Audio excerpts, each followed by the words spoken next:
I'm Gloria Strode, and welcome to Straightforward.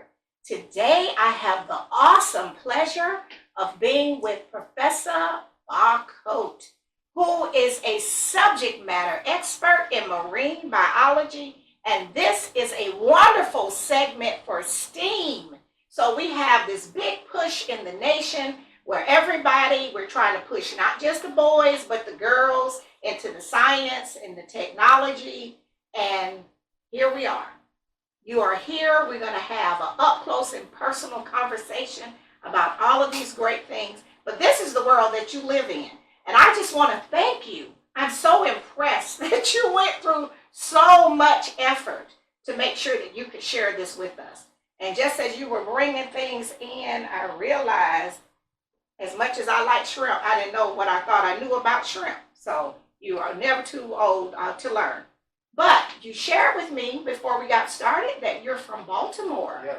So how did we get to Georgia, and how did you become this marine biologist, which is unusual for people that look like us, you know? Well, my first experience with Georgia was when I went to undergrad Okay. at Morehouse College. Oh, HBCU. Mm-hmm. I should have known. Yes, we're always brilliant. All of the HBCU graduates. Okay. So you came to Morehouse, to Atlanta. Okay. Mm-hmm. And then from there, I went to school up and down the East Coast, University of Miami, University of Rhode Island. Anywhere there was water. Exactly. So you're a human fish. You just have to, you gravitate to where the water is. Mm-hmm. Okay. I love the water, love the salt water. Salt water. I heard Water. that. Okay. Mm-hmm. And so once you finished all of your academic trainings, which it seems like you're continuing with all of these other projects I learned about before we got started, you decided to get married, beautiful, brilliant wife, have a family, and then started another venture. So we have Bacoat Farms. Yeah. So that's another arm to what you're doing in your other profession. Mm-hmm. Wow. How about that? So at the farm, we know we have fish.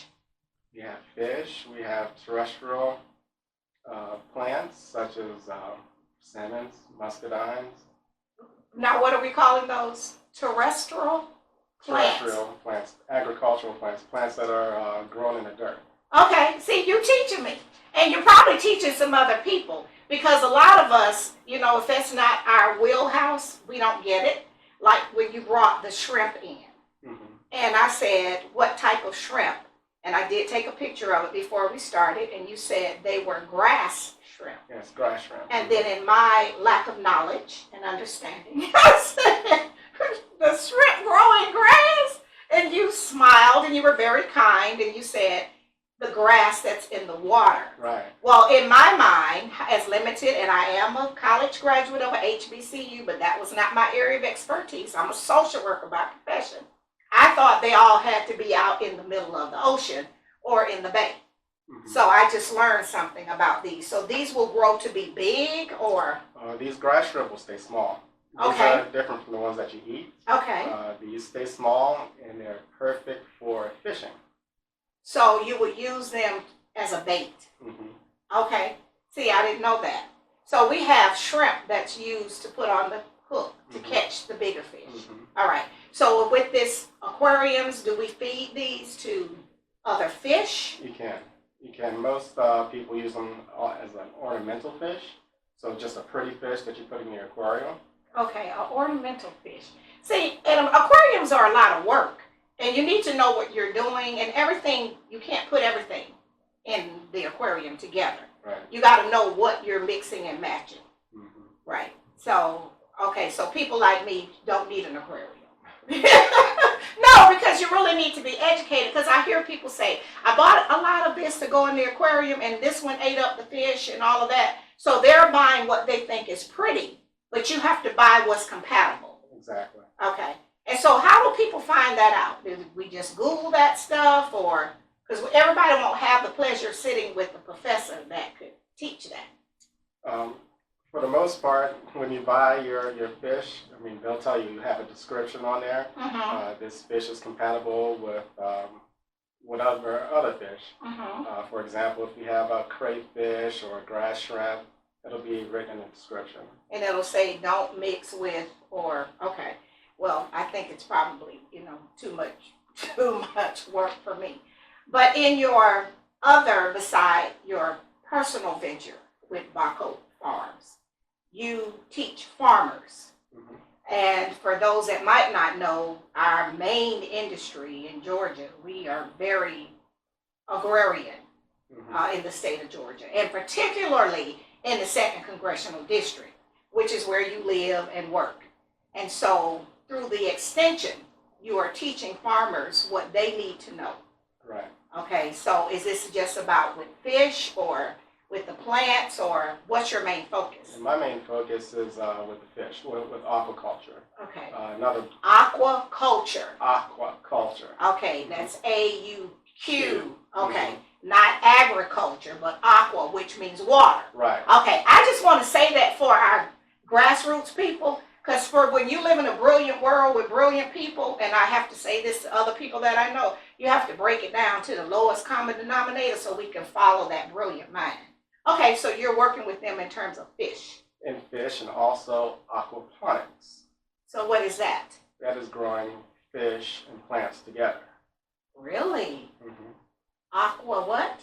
Aquaponics. Ponics. Mm-hmm. Okay, and so you're helping the farmers, for those people that I like brim and crappie, but you said, well, a lot of Southerners like catfish, and so you're teaching them a lot about how to maintain How to maintain them, how to grow them. and how to grow them. Right. So we are growing fish like in the private pond, when you see on the box when it'll say corn fed or whatever the feed is, a private pond, or Yeah, you can grow them in ponds, you can grow them in tanks. Many different ways you can grow them. You can grow them in the ocean. You can grow them everywhere. okay, so that's something we're gonna have to talk about that. Well, what we're gonna do is go to our sponsors and we'll come back and continue. I want to pick up there because we were at an island. We were in Jamaica and we saw the fishermen and they were on this regular routine. So I think you can explain that to me so I can understand what they were doing. Okay, all right. We'll be right back after word from some of our sponsors. Straightforward is brought to you by State Senator Ed Harbison, serving the citizens of Georgia's 15th Senatorial District and on the front lines for veterans every day. Progressive Funeral Home, family owned and operated since 1952. The George Ford legacy of high standards continues today in the compassionate and professional services provided. A touch of dignity for those who care. Progressive Funeral Home, 4235 St. Mary's Road, trusted by generations. Whole Patient Healthcare. Dr. Jada Rhymes Bacoat is board certified in family medicine. She believes the best patient care includes practical, individualized lifestyle changes. Located at 1338 13th Avenue, Columbus, 706-641-2080, or visit wholepatienthealthcare.com. And welcome back to Straightforward. I'm enjoying this very educational visit with Professor Bacoat. We are so lucky to have him here in the Peach State. We stole him from Maryland. He came to the Morehouse College, very prestigious HBCU. He's brilliant, he's chilled, he's humble, because a lot of folks with this, all that information that you have, they would be sending off, they would be flamethrowers in the middle of the room trying to impress people with that knowledge. But I like, just even this morning, how you came in and as you set up this and the aquarium and everything I asked you about the fish and then the live green, which I can probably grow that because it just requires water. I don't have a green thumb.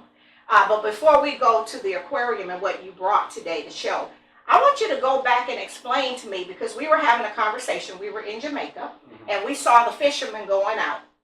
And they were always going to these same spots, and we watched them every day, every morning, and every evening, every night. And we was like, what are they doing? So you said something to me in a conversation we was having, is like they were chasing or tracking or? Yeah, it depends on exactly what type of fish they were getting. In Jamaica, I'm guessing they might have been, I don't know if they were spear fishing or, casting a line like that. But I don't know what type of fish they were getting. But most likely Jamaica, clear water. If they weren't going out too far, they might have been spear fishing. Okay. So they know exactly where to go, where the fish hang out. It's probably a coral reef somewhere. Okay, near the coral reef. Because I was like, why they keep going to the same place? Right. So that's, and of course, you're a scuba diver. So you know what it looks like under there. Well, I don't want to know how to do all of that because I just want to be on this side of the water looking at it because I have a fear of that deep water, but that's what attracts you. You want to be in there swimming with the fish. Right. Right. Okay. So that's how you've learned besides your the theory. You've seen a lot of the practical because you live it in your personal and in your professional life. Yeah. Okay. All right. And so with the big fish, the shows, and we were talking about that. What are they doing when they? Okay, so the big fish, like the tuna, the tuna are chasing the bait fish. What's the bait fish? The bait fish are the smaller fish. Okay. The ones they can eat. Right. Okay. Might be a butterfish or a ballyhoo. The smaller fish, that's what they're chasing. So the tuna are chasing the bait fish, and the fishermen, they are looking for the bait fish. They're looking for the commotion. So they might have a drone or something out in the air. Now my husband would like that because he does robotics for DOD. So now the fishermen are using drones so they can see the activity in the water. Yeah, they might be using a drone. Some of them use airplanes. Really? Spotter planes, right. Just searching the whole area, looking for the commotion in the ocean. Looking for the tuna that's, chasing the bait fish. And, the water's just boiling over. Really? That's how you know that's where you need to go. Right, and that's where all the action is, so they can go and catch the fish for today. Right. Yeah, because I do watch on the Discovery Channel. I like all of that stuff, and as I shared with you, our good friend Dr. Brian Davis is CEO at the Georgia Aquarium, and he's flying all over the world with getting animals, sharks and all of that, and bringing them, to Atlanta. And then he also has his own farm like you. So I guess all of y'all marine biologists, scientists, people, y'all just love being in that environment. So now we're using drones, we use spotter airplanes, and all of that. Right. Right. So this is not just a one lane career.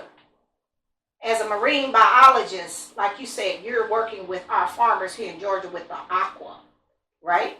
So then on the other side, people might be working with what? Just sharks or turtles? Sharks, turtles, environmental areas such as, the climate is warming. Right. And so the ocean is becoming more acidic. Hot. It's becoming more hot. Different species are dying. We're trying to figure out what's going on. How can we help these species? So there are just many different types, different areas of marine biology that you can get. So my point is, because we're trying to put these STEAM and STEM and STEAM and whatever, all of the acronyms, into the schools.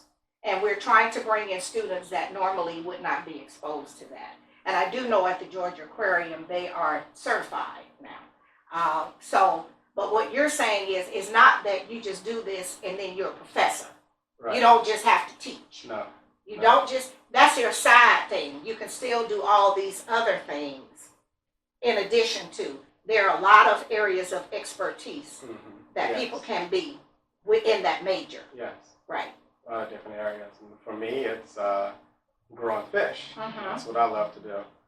For other people, it might be working at SeaWorld. Training the dolphins. And kissing and swimming with the dolphins. Okay, so you would have a degree in marine biology to be out there swimming with the dolphins. Most likely. Most likely, because you need to understand the fish and what is required. Yes. Right. Now, that was the one thing that I know you're all going to be taking your son there for his birthday to the Georgia Aquarium, but we did a behind-the-scenes tour, and we were just shocked that the fish there actually even had doctors and their own medical records. Because what? You just told me with the fish you brought and the shrimp, they're different. And so we learned at the Georgia Aquarium that what? Every species needed something different. So the fish you brought here today, Yes. what are those called? These are koi. We have koi over here and mosquito fish. Okay, so what does a mosquito fish do? A mosquito fish is famous for eating They really do eat mosquitoes. mosquito babies, the mosquito larvae, the mosquito babies. When the mosquitoes lay their eggs in the water Right. and they hatch out, the little larvae hatch out. That's what the mosquito fish loves to eat. Really? Yes. Okay, so they can help us with keeping control of the mosquito population. No, because I was thinking wherever there was water, and that's why they say don't have standing water, you're going to have a lot of mosquitoes. Exactly. But we actually have a fish that Mother Nature thought of, that put in place, that's going to eat a lot of those. Yeah. A majority of fish will eat mosquito larvae, but the mosquito fish is known Okay. for eating mosquito larvae. All right. Okay, and so at your farms, you are growing fish, and you told me you had catfish, which I don't like the way they look, but most Southerners love catfish. And then I like brim, so you have some brim. Yes. And I like crappie. And you asked me what did I know about crappie? Well, my daddy used to go fishing, and that's what he would catch. Is that something you would put in at your Bacoat farms with what's in there already? Yes. What, fishing? You're talking about fishing? Right. Could you put the crappie in with that? With the brim? Oh, yes, definitely. Okay. But you do have to be careful with the crappie because they like to eat the smaller fish. Okay. See, I didn't know that. Okay, but what we're going to do now is go to our break to our sponsors, and we'll be right back. We'll be right back after word from some of our sponsors. David Benefield at the historic Highland Hall, florist extraordinaire, making dreams come true for all occasions. Visit David and his team today at 1504 17th Street or call 706-324-4881, where happiness blooms. Barbara's Cleaning Service, a 5-star commercial service with satisfied customers in Georgia and South Carolina, built on the principle that every detail matters. Barbara's Cleaning Service, a new season building a family legacy. Back to Straightforward. I'm enjoying this visit with the brilliant Professor Bacoat. So humble, so chilled, but I guess you would need to be that to be under the sea. I will sit by the sea and watch you go under the sea. I'm not going under the sea with you. So you always fished. You told me that you had a love for fish as a child. Yes, I love fishing. You love it.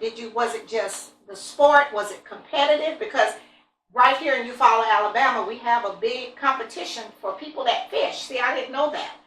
One of my friends from the TV station, her child was participating in that one year, and I said, really? She was like, yeah, people come from all over the world, to compete as fishermen. It was a little bit of competitiveness. I was in a few derbies. Really? Small fishing derbies, you get to catch the biggest fish, you win a prize. Right. First, second, third, a cash prize, something like that. So, but for the most part, I love eating the fish. Oh, okay. So you would clean them? Oh, yeah. And cook them? Okay. All right. Right. So we can look forward to that. Okay. When it's fall and cool, we can fry the fish. Some of that you're growing. Okay. Yes. And so when you decided to go to Morehouse, family, mom, dad, everybody was behind you. They supported you. So when you went to Morehouse, you knew you were going to go to marine biology, or you were looking at something else? I was in biology. I was really looking into medicine. But I remember I wanted to take a marine biology course, but they didn't really offer it. At what you needed. Right. And so... That's how you ended up at the University of Miami after you left Morehouse? Kind of, sort of. Okay, by way of. But you finally got to where you were supposed to be. Right. And see, I can speak to that because a lot of the things that we start out when we first go to college, what we think we're really going there for is really not what the passion is. And just talking to you, when you talk about the fish, you light up. So you can tell that it's a joy. See, if it's your passion, it's not a chore. And so as you were explaining to me, you every time you taught me something about the marine life, you were smiling. So that is where you're supposed to be, is working in this. So we by way of, because we don't want to run out of time, you left Morehouse and you went to the University of Miami. Correct. And so who was that great professor? Dr. Benetti. Okay. And what were you all working on there? We were working on culturing and growing cobia. Cobia. Yes. Okay. Now what does that look like, taste like? Is it a strong fish? Yeah, it's a very strong fish. It's a black and white fish. It has like mostly black with a white stripe in it. Mm-hmm. Kind of looks like a remora, you know, the little fish that swims along with the sharks. Looks similar to that, but it's a little different. Okay. That's a cobia. And we can eat that. You can eat it. But it's kind of expensive. A little bit on the expensive Is it side. more like red snapper prices and Yes, that price? yes. Okay, but not as expensive as the tuna. Yes, correct. Okay. All right. And so you really got into that. What's the name of that again? Cobia. Cobia, down at the University of Miami. Yeah. So you went down there and you were swimming with the fish and growing the fish. And then when you were done, and what was the professor's name? Dr. Benetti. So Dr. Benetti really pushed you Yes. to help you to move toward what really your calling was. Because what you thought you were going to do when you left home, really, we take a detour to get to what you really are supposed to be doing. And that's okay. All of us do that, you know. So we left Miami working with and growing those fish. And then you went to The University of Rhode Island. the University of Rhode Island. Yeah. Now, what did you do at the university? Always on the water, though. Always on the water. Okay. And you said salt water. Salt water. Okay. Love salt So water. we got to have the ocean. Mm. Okay. And so what did we do at the University of Rhode Island?